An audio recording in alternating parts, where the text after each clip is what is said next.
Jean, chapitre 6.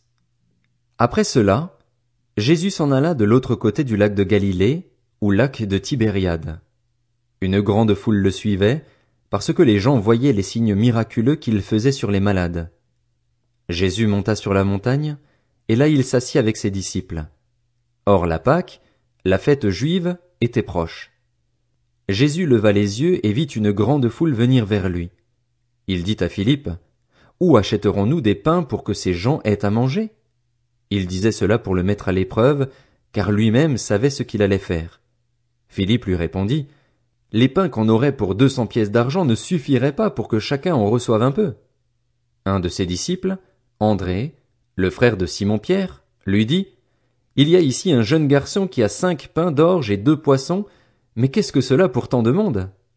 Jésus dit, « Faites asseoir ces gens. » Il y avait beaucoup d'herbe à cet endroit. Ils s'assirent donc, au nombre d'environ 5000 hommes. Jésus prit les pains, remercia Dieu et les distribua aux disciples, qui les donnèrent à ceux qui étaient là. Il leur distribua de même des poissons, autant qu'ils en voulurent.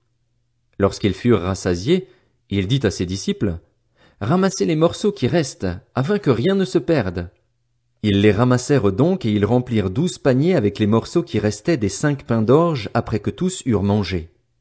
À la vue du signe miraculeux que Jésus avait fait, ces gens disaient, « Cet homme est vraiment le prophète qui doit venir dans le monde. » Cependant Jésus, sachant qu'ils allaient venir l'enlever pour le faire roi, se retira de nouveau sur la montagne, tout seul. Le soir venu, ses disciples descendirent au bord du lac. Ils montèrent dans une barque pour traverser le lac et se rendre à Capernaüm. Il faisait déjà nuit et Jésus ne les avait pas encore rejoints. Le vent soufflait avec violence et le lac était agité.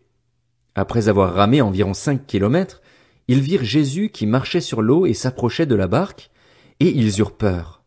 Mais Jésus leur dit, « C'est moi, n'ayez pas peur. » Ils voulurent alors le prendre dans la barque, et aussitôt celle-ci aborda à l'endroit où ils allaient.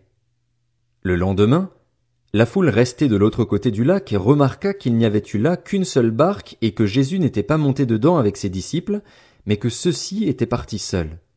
D'autres barques arrivèrent de Tibériade près de l'endroit où ils avaient mangé le pain après que le Seigneur eut remercié Dieu. Quand les gens s'aperçurent que ni Jésus ni ses disciples n'étaient là, ils montèrent dans ces barques et allèrent à Capernaüm à la recherche de Jésus. Ils le trouvèrent de l'autre côté du lac et lui dirent, « Maître, quand es-tu venu ici ?» Jésus leur répondit, « en vérité, je vous le dis, vous me cherchez non parce que vous avez vu des signes, mais parce que vous avez mangé du pain et que vous avez été rassasiés. Travaillez, non pour la nourriture périssable, mais pour celle qui subsiste pour la vie éternelle, celle que le Fils de l'homme vous donnera, car c'est lui que le Père, Dieu lui-même, a marqué de son empreinte. » Ils lui dirent, « Que devons-nous faire pour accomplir les œuvres de Dieu ?» Jésus leur répondit, « L'œuvre de Dieu, c'est que vous croyiez en celui qui l'a envoyé. » « Quel signe miraculeux fais-tu donc, lui dirent-ils, afin que nous le voyions et que nous croyions en toi? Que fais-tu?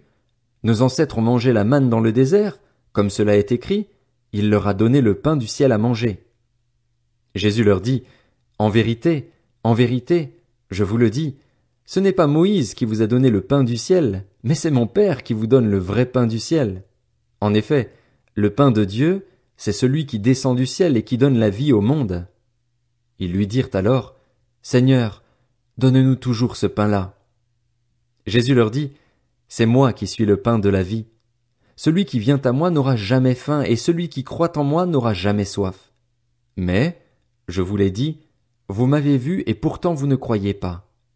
Tous ceux que le Père me donne viendront à moi, et je ne mettrai pas dehors celui qui vient à moi.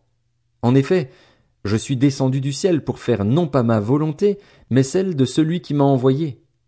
Or, la volonté du Père qui m'a envoyé, c'est que je ne perde aucun de tous ceux qu'il m'a donnés, mais que je les ressuscite le dernier jour. En effet, la volonté de mon Père, c'est que toute personne qui voit le Fils et croit en lui ait la vie éternelle, et moi, je la ressusciterai le dernier jour. » Les Juifs murmuraient à son sujet parce qu'il avait dit, « Je suis le pain descendu du ciel. » Et ils disaient, « N'est-ce pas Jésus, le fils de Joseph, celui dont nous connaissons le père et la mère? Comment donc peut-il dire, « Je suis descendu du ciel » ? Jésus leur répondit, Ne murmurez pas entre vous. Personne ne peut venir à moi, à moins que le Père qui m'a envoyé ne l'attire, et moi, je le ressusciterai le dernier jour. Il est écrit dans les prophètes, ils seront tous enseignés de Dieu. Ainsi donc, toute personne qui a entendu le Père et s'est laissé instruire vient à moi. C'est que personne n'a vu le Père, sauf celui qui vient de Dieu. Lui, il a vu le Père. En vérité, je vous le dis, celui qui croit en moi a la vie éternelle. Je suis le pain de la vie. Vos ancêtres ont mangé la manne dans le désert et ils sont morts. Voici comment est le pain qui descend du ciel. Celui qui en mange ne mourra pas. Je suis le pain vivant descendu du ciel. Si quelqu'un mange de ce pain, il vivra éternellement, et le pain que je donnerai, c'est mon corps, que je donnerai pour la vie du monde. Là-dessus, les Juifs se mirent à discuter vivement entre eux, disant, Comment peut-il nous donner son corps à manger? Jésus leur dit, En vérité, je vous le dis, si vous ne mangez pas le corps du Fils de l'homme et si vous ne buvez pas son sang, vous n'avez pas la vie en vous-même. Celui qui mange mon corps et qui boit mon sang a la vie éternelle, et moi, je le ressusciterai le dernier jour. En effet, mon corps est vraiment une nourriture et mon sang est vraiment une boisson. Celui qui mange mon corps et qui boit mon sang demeure en moi, et moi je demeure en lui. Tout comme le Père qui est vivant m'a envoyé et que je vis grâce au Père, ainsi celui qui me mange vivra grâce à moi. Voilà comment est le pain descendu du ciel. Il n'est pas comme la manne que vos ancêtres ont mangée.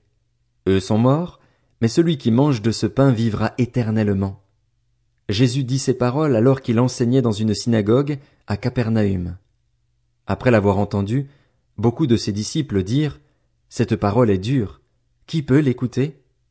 Jésus savait en lui-même que ses disciples murmuraient à ce sujet. Il leur dit, Cela vous scandalise? Si vous voyez le Fils de l'homme monter là où il était auparavant. C'est l'Esprit qui fait vivre, l'homme n'arrive à rien. Les paroles que je vous dis sont esprit et vie, mais il y en a parmi vous quelques-uns qui ne croient pas. En effet, Jésus savait dès le début qui étaient ceux qui ne croyaient pas et qui était celui qui le trahirait. Il ajouta, Voilà pourquoi je vous ai dit que personne ne peut venir à moi à moins que cela ne lui soit donné par mon Père. Dès ce moment, beaucoup de ses disciples se retirèrent et arrêtèrent de marcher avec lui. Jésus dit alors aux 12, Et vous, ne voulez-vous pas aussi vous en aller? Simon-Pierre lui répondit, Seigneur, à qui irions-nous? Tu as les paroles de la vie éternelle. Et nous croyons et nous savons que tu es le Messie, le Fils du Dieu vivant. Jésus leur répondit, N'est-ce pas moi qui vous ai choisis, vous les 12?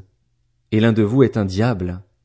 Il parlait de Judas l'Iscariote, fils de Simon, car c'était lui qui allait le trahir, lui, l'un des 12.